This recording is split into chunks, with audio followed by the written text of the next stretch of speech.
Hai guys, welcome to my video.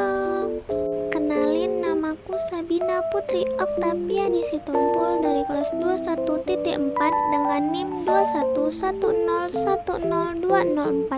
Mahasiswi STI Eka Prastia Medan, jurusan Manajemen, dengan dosen pengampu Ibu Desma Erika Mariati Mani, SPD, MSI.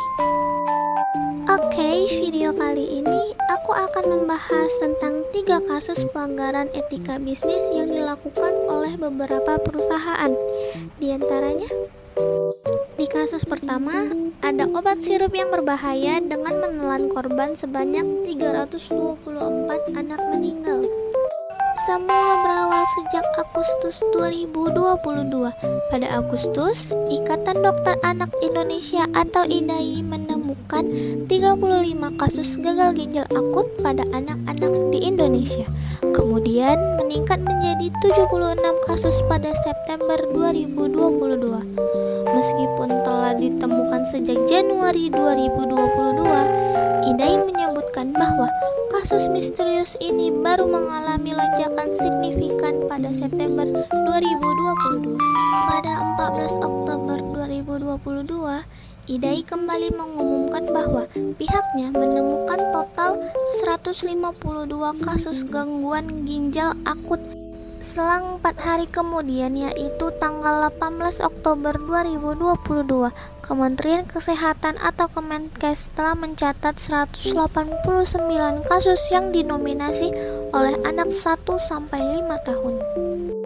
Pada saat itu, sebagian besar pasien gagal ginjal akut ini mengalami keluhan yang sama, seperti diare, mual, muntah, demam selama 3-5 hari, batuk, pilek, bahkan mengalami gejala penurunan volume air kencing, sehingga tidak ada buang air kecil sama sekali.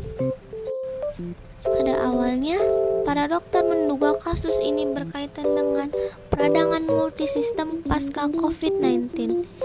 Namun, setelah dianalisis, sebagian besar pasien dinyatakan negatif COVID-19, sehingga COVID-19 bukan menjadi penyebab kasus ini.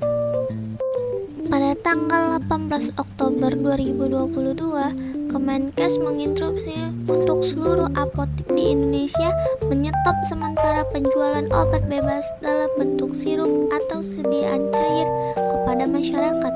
Instruksi ini dikeluarkan sebagai upaya kewaspadaan atas kasus gangguan gagal ginjal akut.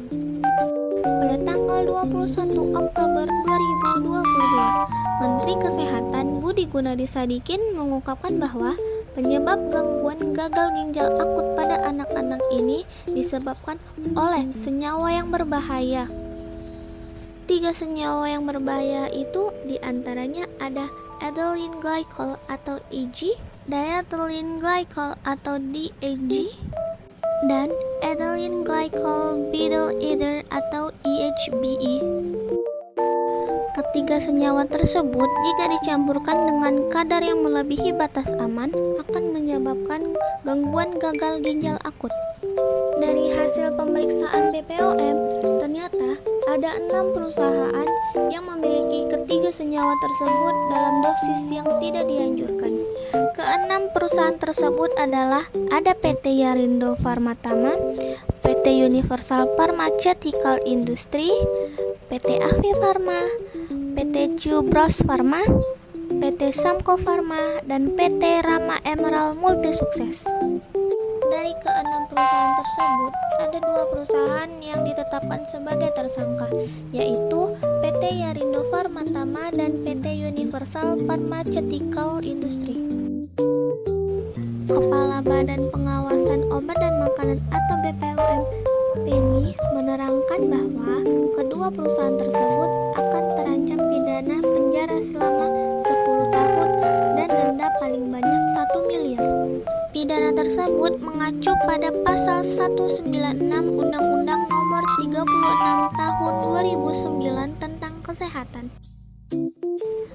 Pada prinsip etika bisnis, kedua perusahaan tersebut telah melanggar prinsip kejujuran. di mana dengan sengaja memproduksi atau mengedarkan sediaan farmasi atau alat kesehatan yang tidak memenuhi standar persyaratan keamanan, khasiat, dan mutu. Kedua perusahaan tersebut juga melanggar prinsip integritas moral karena telah merugikan banyak orang, sehingga kepercayaan konsumen menurun terhadap kedua perusahaan tersebut dan dapat menghancurkan nama perusahaan. Kasus kedua, ada Momo yang menyanyikan lagu Selalu Salah tanpa Geisha, sehingga Robby Geisha itu mulai meragukan etika bisnis musik di Indonesia. Seperti yang kita ketahui, Navora Morina Sinaga atau yang sering kita kenal sebagai Momo adalah mantan vokalis band Geisha, di mana baru-baru ini namanya kembali viral ke hadapan publik karena mantan rekan kerjanya pada band yang sama bernama Robby Geisha menyindir beliau lewat akun Instagramnya. Semua lagu Geisha hanya boleh digunakan secara komersil oleh formasi band Geisha yang secara resmi mempunyai kontrak eksklusif dengan pihak label dan disepakati bisnisnya bersama atas nama grup, sehingga tidak diperkenankan untuk dikomersilkan secara personal untuk mengambil keuntungan pribadi. Dan saya, Robby Satria, sebagai pemilik hak eksklusif atas lagu tersebut tidak melarang dan memperkenankan Momo untuk membawakan lagu Geisha selama dikomersilkan bersama-sama grup band Geisha. Setelah kita melihat video ini, sepertinya ada pihak yang secara sengaja, leluasa, dan tidak profesional memberikan ruang untuk keuntungan pribadi pihak-pihak tertentu. Sampai saya mulai meragukan etika bisnis musik di Indonesia ini bekerja. Menurut kalian, siapa saja oknum yang mengambil keuntungan pribadi dalam hal ini? Saya juga bingung, bertanya-tanya dan nggak tahu jawabannya. Bantu cari bareng-bareng ya.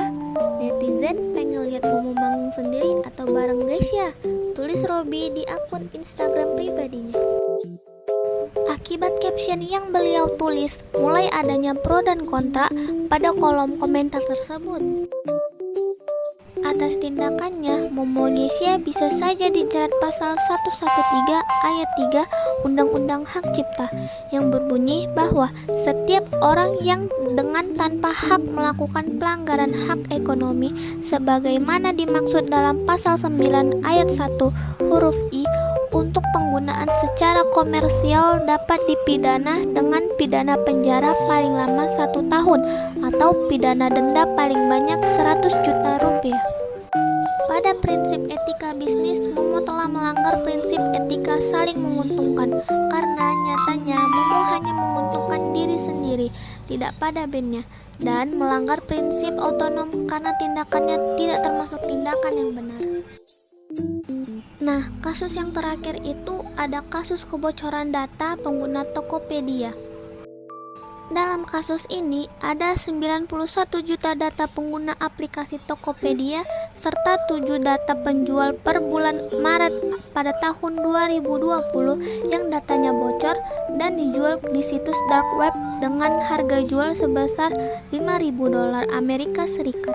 Meskipun diperjualbelikan secara bebas, namun orang-orang yang ingin mengunduh data tersebut harus menggunakan VPN karena data tersebut ada di server Amerika. Terhitung sudah ada lebih dari 50 pengguna sudah mengunduh data tersebut. Kasus kebocoran data ini membuat kita harus lebih waspada lagi, mengingat saat ini aplikasi belanja online meningkat pesat penggunaannya di tengah-tengah masyarakat. Tingginya jumlah pengguna Tokopedia tidak dibarengi dengan usaha untuk menjaga kerahasiaan database konsumennya. Kelalaian pihak Tokopedia pada kasus ini dapat merugikan banyak pihak, terkhususnya pengguna Tokopedia sendiri. Padahal sebagai pengguna mereka memiliki hak agar data pribadinya dapat dijaga kerahasiaannya untuk menghindari hal-hal yang tidak diinginkan. Atas dasar kasus kebocoran data, apakah perusahaan Tokopedia ini bisa dikatakan menjadi salah satu pelanggaran etika bisnis karena tidak dapat melindungi hak para penggunanya? Jika kita lihat dari sudut dasar etika, kelalaian yang dilakukan oleh Tokopedia tidak dapat langsung dikatakan salah atau benar, sebab jika kita melihat dari sisi pengguna, maka hal ini dapat dikatakan salah atau tidak beretika, karena Tokopedia dalam hal menjadi wadah data-data pengguna tersebut tidak dapat menjaga keamanan data mereka, sehingga dapat merugikan para pengguna. Tapi dari sisi lain, dari sisi Tokopedianya, mereka pun sebenarnya korban karena tidak secara langsung memberikan data-data tersebut, namun sistem keamanan mereka lah yang dibobol. Mereka sudah berbuat yang benar dengan tidak menjual data-data pengguna dan memiliki sistem keamanan. Berdasarkan etika bisnis, hal ini menekankan pada para pembisnis untuk membuat sebuah pertimbangan-pertimbangan yang moral dan ekonomis yang layak. Strategi marketing yang dilakukan oleh Tokopedia selalu mengusung ide yang dapat menarik perhatian banyak orang. Contohnya, menjadikan BTS sebagai brand ambassador-nya. Seharusnya mereka juga mengalokasikan pendanaan yang cukup untuk sekuritas ataupun keamanan bagi pengguna. Karena seiring penambahan jumlah pengguna, maka sistem pengamanan yang dimiliki harus semakin lebih baik lagi. Namun, faktanya justru terjadi kebocoran data pengguna yang berarti sistem pengamanan data tidaklah cukup baik. Disinilah pelanggaran etika bisnis mereka. Tokopedia lebih fokus untuk mendapatkan keuntungan dengan tidak memikirkan pertimbangan moral etis pada kebijakan bisnis mereka. Jika kita lihat dalam prinsip etika bisnis, kebocoran data atas kelalaian Tokopedia tentu melanggar prinsip otonomi, integritas, dan menjaga reputasi. Sikap pemerintah dalam menangani kasus kebocoran data tidak begitu tegas. Indonesia sebenarnya sudah memiliki peraturan mengenai hal ini berbentuk Peraturan Menteri atau Permen Nomor 20 Tahun 2016 tentang perlindungan data pribadi. Namun, untuk kebocoran data berskala besar belum bisa diberikan sanksi tegas untuk e-commerce yang tidak apik dalam menjaga data pengguna.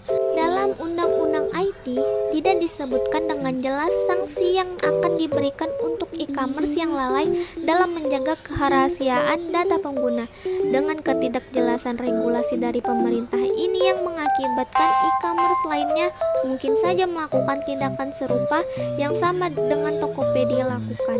Selain itu, ketidakjelasan regulasi dari pemerintah menyamarkan pelanggaran etika bisnis yang dilakukan oleh Tokopedia. Maka dari itu, masyarakat perlu lebih waspada terhadap kemungkinan cybercrime yang ada, sehingga dalam melakukan kegiatan digital haruslah lebih hati-hati. Sekian video pembelajaran kali ini. Thank you for watching.